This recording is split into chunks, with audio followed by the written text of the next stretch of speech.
Girl, I could go ahead and tell you right now, we believe in speaking things to existence over here. When my husband becomes a millionaire, this YouTube channel is gone. Y'all can catch me on Instagram though, but like, what am I on here for?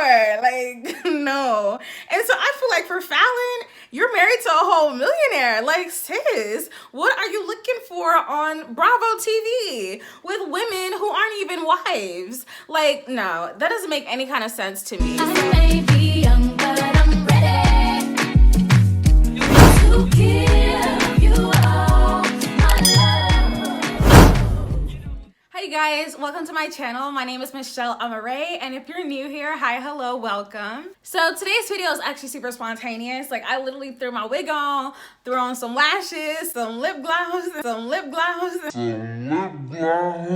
But I really wanted to come on here and talk about Falynn Guobadia's and Simon Guobadia's recently announced divorce. I literally just caught wind of it about like an hour ago, and it just incited so much thought inside me. And I think there's just so many valuable nuggets and like lessons that I think we can all learn from. So go ahead and pour you a nice little glass of wine and let's dive right into this girl chat. Now for starters, just in case any of you guys don't watch Real Housewives or aren't caught up, I can go ahead and give you guys a synopsis of what's happened. So Falynn Guobadia is like one of the new girls on this season. She is in like her early 30s. She has a 27-year age gap with her husband Simon, who is a millionaire and is Nigerian. So on the show, she had a lot of beef with Latoya. If you guys keep up with like YouTube drama, Latoya is currently going through a divorce with her own husband, and I think she's brought a lot of like that negative toxic energy into the show.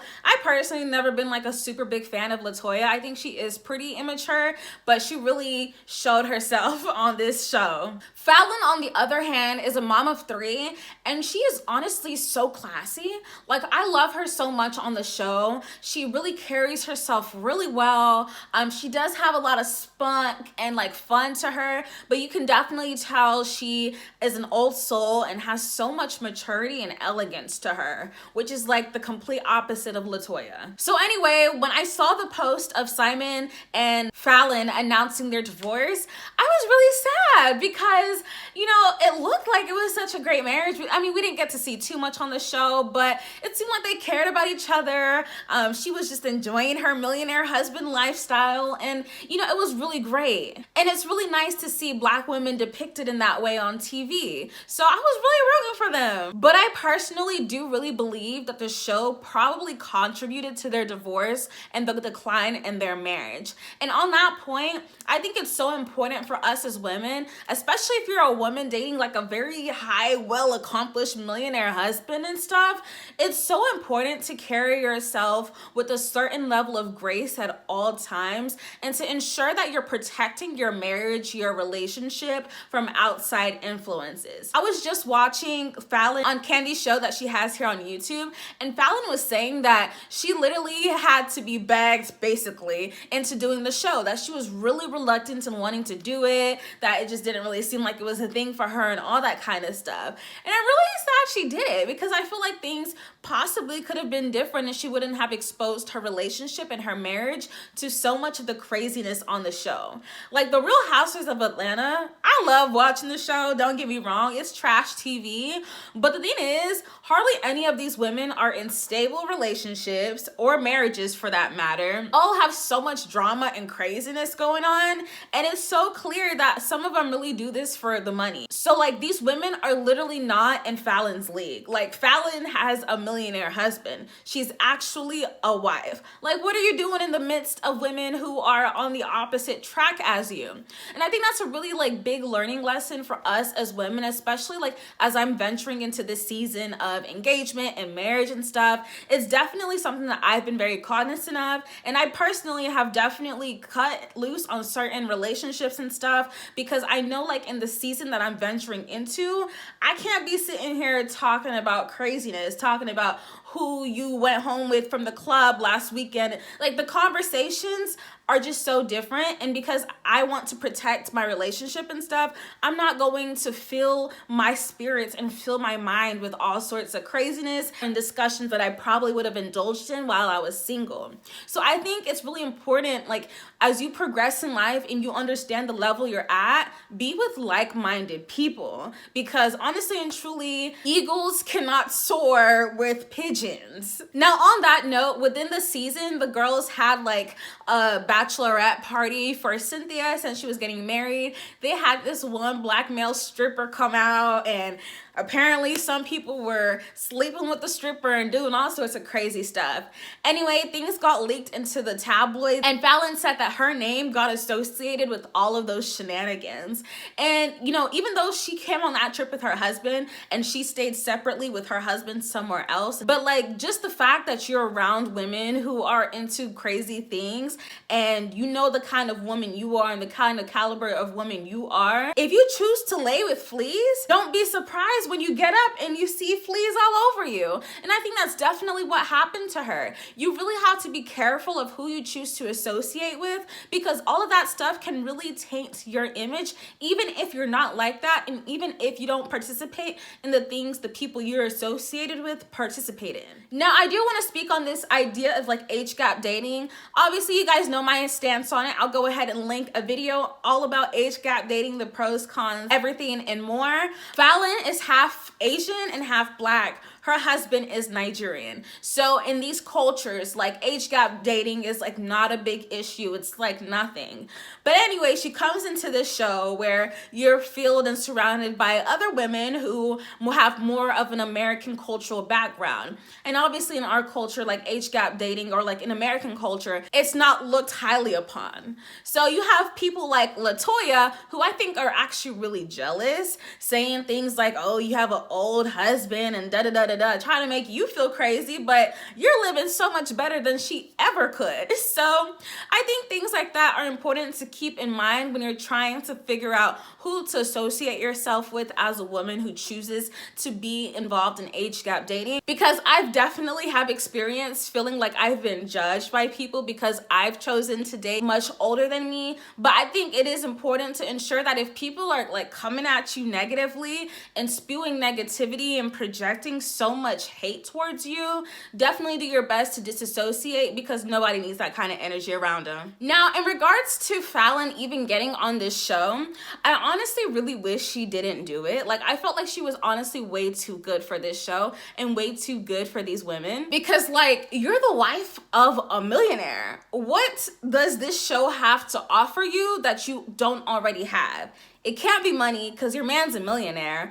Honestly, clout and like the fame that comes along with it really isn't worth it if your name is getting mixed up with tabloids talking about strippers and having sex with them. So it's like, I really don't understand what could have been the benefit to her with being on this show. And I think that's something that we have to realize as women too. And even for me, as somebody who is on social media and is on a public platform, that's definitely things I've had to talk about. I've definitely had to think about what boundaries and stuff that I need to uphold so that I'm not out here putting my relationship out and making it susceptible to the public. Like, I still want to ensure that, okay, you guys can know that I'm in a relationship and things like that, but the more private parts of my relationship, like, I'd rather keep it more private. And so I do think it's important as a woman, even if you choose to be on social media, ensure that you're protecting the dignity of your relationship, because this is a whole millionaire man, and then you have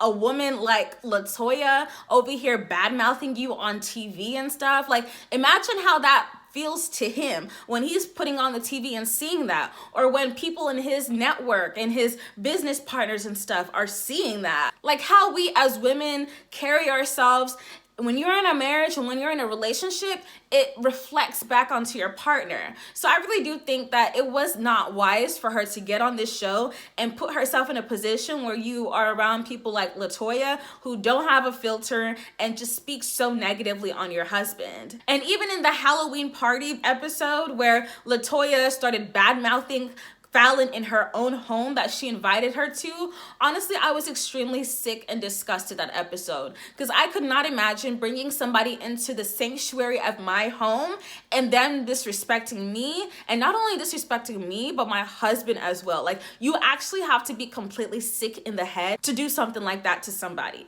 And I'm not a fighter, but I would have been Fallon looking for like a golf club or something, because that is disgusting. That's just downright low down behavior. But I think there's an important lesson there that, like, once people show you who you are, believe it and protect your home, protect the sanctuary of your home. I personally would not be having anybody and everybody coming up into my house, because I believe people can bring certain energies that I just don't need there. And so I think immediately, as soon as Latoya showed herself to Fallon and was giving off vibes of jealousy and envy, she should have snipped it in the bud right there. She should not have allowed that woman to come anywhere near her home or her property. And now the last main point that I want to really emphasize is just this idea of watching the kind of people and friends you keep around your man. I literally opened up Facebook today, and not to put anybody's business out there, but this girl I was friends with on Facebook, she was saying, and she used to post beautiful pictures with her and her husband and stuff. Like, they just look so beautiful together and everything. Out of nowhere, today she posted that they're divorced, that he's been abusive towards her, that he's been cheating on her throughout their marriage, and would even sleep with other women in their marital bed. And the person that he would cheat on her with was a close friend of hers. And so, not to say that you as a woman don't trust your friends or you don't trust your husband or your spouse, but there's a certain level of boundaries that I think are important to uphold in a relationship. I personally am very protective over things that I value and I love and I cherish. And so I'm not just gonna just put it out there and make it susceptible to anything and everyone, because you don't always know the kind of heart and intentions that a lot of people might have towards you in your relationship. And so I think for Fallon, like, you would see like her husband with all the other girls and stuff, and for me it was just a bit too much. Like, that just wouldn't be me at all, unless we're doing like a double date or something. But I'm not about to be hanging out with the girls and have my man there too. So I do think it's important to ensure that you're putting up parameters like that, just to protect and safeguard your relationship and your marriage. Now, last point before I end this video, I just want to really emphasize, please, if you struck out gold, you're married to a whole freaking millionaire, please don't come online looking for social media clout, looking for a little chicken change that these little reality TV shows can give you. It literally is not worth it. It's not worth the damage, the negativity, and the bad press it might put on your relationship. Because, girl, I could go ahead and tell you right now, you know, we believe in speaking things to existence over here. When my husband becomes a millionaire, this YouTube channel is gone.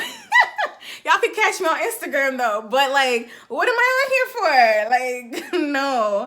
And so I feel like for Fallon, you're married to a whole millionaire. Like, sis, what are you looking for on Bravo TV with women who aren't even wives? Like, no, that doesn't make any kind of sense to me. So please, ladies, let us know our levels. Let us understand when levels don't change, and let us know who to be associated with and who not to, because the people you keep around can really have an effect on you, your personal relationships, and just the trajectory of your life. All right, so that's all I had to say. Please go ahead and leave down below your thoughts and your opinions on this whole Fallon situation. Go ahead and give this video a thumbs up and subscribe, and I'll see you guys in my next video. Bye. You a bad girl and your friends bad too. Oh, you got the swag, saucy drippin' swag, do. You a bad girl and your friends bad too.